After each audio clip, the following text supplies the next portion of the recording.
Hey, this is Nicole Kelly, host of Disarming Disability. Thanks for listening to the following show on Public House Media.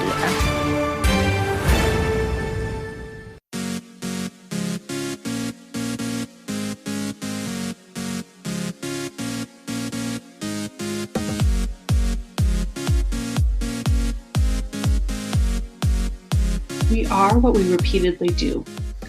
Excellence, then, is not an act, but a habit. Aristotle. Hello, welcome back to Choose to Rise. I'm so grateful that you've decided to push play with me today and that you are listening in on this one. If there have been a common theme, if there is a common theme that I've been having with women in conversation lately, it's about routine. They feel like just don't know what to do. They feel overwhelmed. They don't know how to create a new routine after the kids being home for the last 5-6 months. They're just unsure of how they're going to fit it all in, how they're going to get the ship steered back in the right direction, and how they can start creating a routine for their family, for themselves, for whatever it might be in life, just trying to get things back under control a little bit, especially in a world right now that is just seems so out of control. Things are just popping up left and right, lots of uncertainty, lots of anxiousness, lots of unknowns. And so I really feel like bringing routine into your day, bringing some structure into your day can help you feel better, can help you be more mentally and physically and emotionally recharged.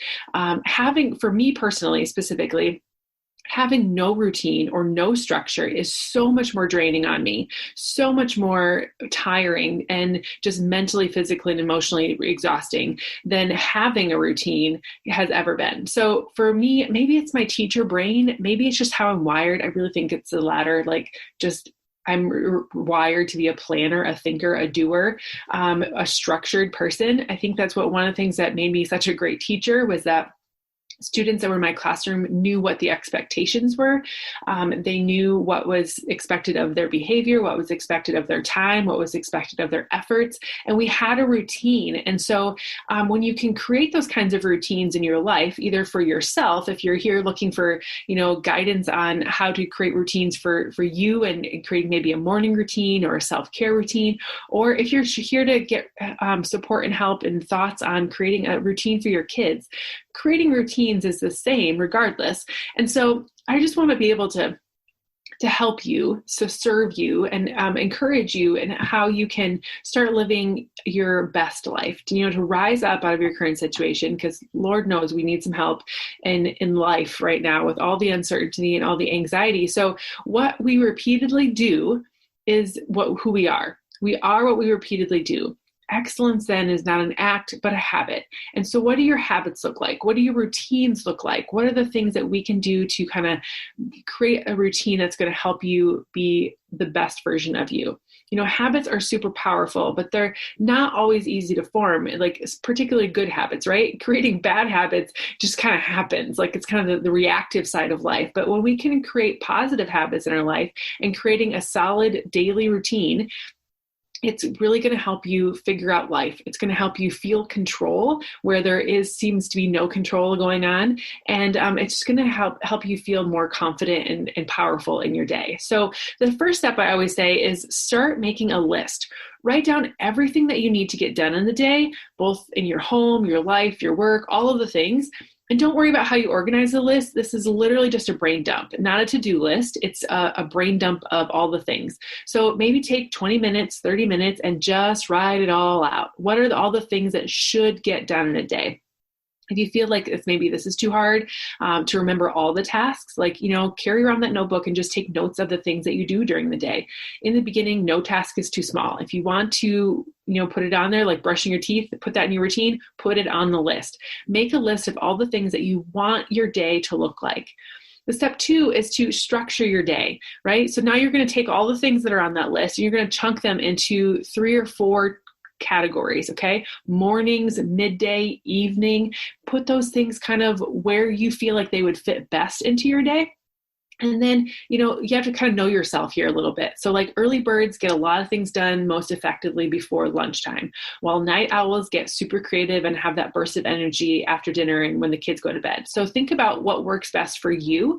And when you think you're going to be the most creative, when you're going to be the most effective, when you're going to be the most productive, and put those types of tasks into those chunks of the day. So for me personally, I'm a night owl, but I've really changed into an early bird. So I was just telling my team this last night when we were talking about ways of serving our clients and things like that. It's like, I think the best, I have the most creative brain right away in the morning. So I sit down at my desk a little after 5. I'm drinking my go-go juice and I'm thinking about like what the day is holding and what I want to share in my social media, what I want to talk about, what I have on my to-do list for the day. There's lots of things that happen right away in the morning, but my creative brain writes the best and thinks the most clear right away in the morning. And so that's usually when I get my content creation done. And then I kind of, brain dump that to-do list of all the things, because if it's not on my list, it's not going to get done in the day. And then I kind of organize like when I'm going to do these things. Am I going to get this done right away in the morning? Am I going to do this right away after my workout? Am I going to get this done after lunch? Am I going to plan this to do it later in the evening, after I've cleaned up lunch or whatever? And then just kind of chunking those things into those kinds of day. And then if you're really working on getting super specific, get as specific as you want. But one thing that really helps me create a routine really early on is that I get super clear on my goals or on my to-do list, right? So now I've got like all these things that need to get done in the morning, right? Because I've chunked them into morning, midday, and evening. I've got all these things that are going to happen. So now I literally write out a schedule, 5 a.m. alarm goes off, get my go-go juice, go to the bathroom, brush my teeth. Actually, I don't brush my teeth until I shower. But anywho, I get up in the morning, I sit down at my desk, I have my go-go juice, I do my devotional in the morning. And so I could structure that 5 o'clock, 5:15, 5:20, 5:30, go downstairs, or lately with Josh being home as late as he has been with school, it's 6 a.m. I'm going downstairs and pushing play. 5:45, I'm opening my Zoom line for my accountability girls to hop on. We have this very structured time. So if 6 o'clock I'm pushing play, 6:45 I'm going to, check in with my accountability group and then, and see how they're doing throughout the day. And then, by 7 o'clock I'm making breakfast and, it just making sure that you structure out your day, whatever your day might look like. And then it might be, at 7:30 leave for the office or drop off the kids or whatever it might be for school. And then you get to create a very detailed schedule for you on what that might look like, whatever you're most comfortable with, whatever's going to help you get the hang of the routine. And then sometimes I really, if I really need to be super specific and really stick to something, I'll set little reminders in my phone, timers even, of I'm going to give myself 10 minutes to get this task done, because I know it should only take 10 minutes, but if I don't set a timer, I'm going to wander, right? And so if you have a very detailed schedule, you can really hone in on those very specific things and get a lot done in time. Okay. Then, the fourth tip for you is to build in flexibility. So life gets in the way, even the most detailed routines. You can, the best made plan is sometimes needs to be the most flexible plan, especially if you're a mom, especially if kids home with you during all of this quarantine stuff and all the things. So when life gets in the way, even the most detailed things can get thrown off. But the point is to harness your most productive times and use it for the most challenging tasks. So your least productive times, do the more mundane tasks.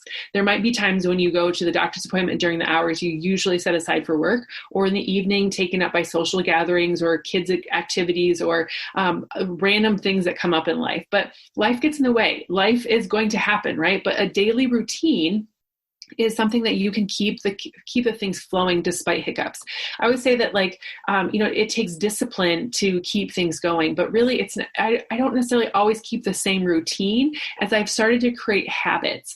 And habits are things that you do every single day, regardless of what goes on. A routine is a very structured piece. And I believe you need to create a routine in order to create habits. And once you've done that routine over and over and over again, it just becomes second nature. And it's just something that you always get done. done. So some women that I've been talking to recently say, I just don't know what to do.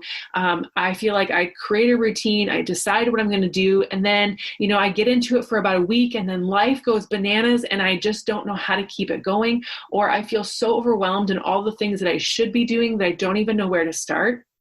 And so my advice to that is, let's just start, okay? Let's just create a draft of what you could be doing for your routine, what you want life to look like we've said here, structuring your day, doing that brain dump, making the list, structuring your day into morning, evening, and midday kind of things. Get super specific around the things that you need to get done, and then those things will just need to get going. So you can even build in some flexibility to that. So your workout's going to take 30 minutes, give yourself 40, just in case, you need to change a diaper in the middle, or just in case something takes you a little bit longer. It's never fails that I need to walk out the door to go to a meeting or get on a Zoom call and my kids are like, hey, can you make me a sandwich? Right? So it's just one of those things that yes, of course I'll make you a sandwich. I've built in time for that. I can do that. But those kinds of things. And then really test drive it and know that, new routines are going to take some time to really establish. The universe is going to test you in a million ways, and try to really make sure that this is something that you really want out of life.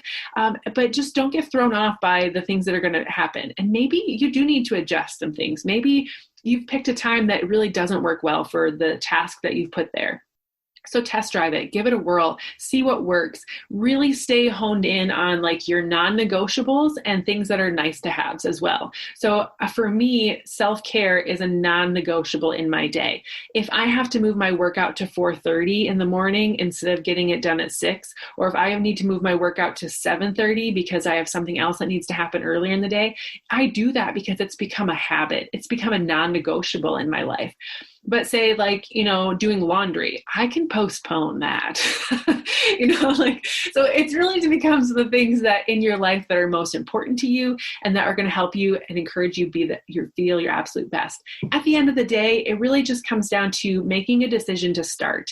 What are the things that you feel like you need to get done? What are the things that are going to make you feel the most empowered? And what are the things that are going to help you be your absolute best self?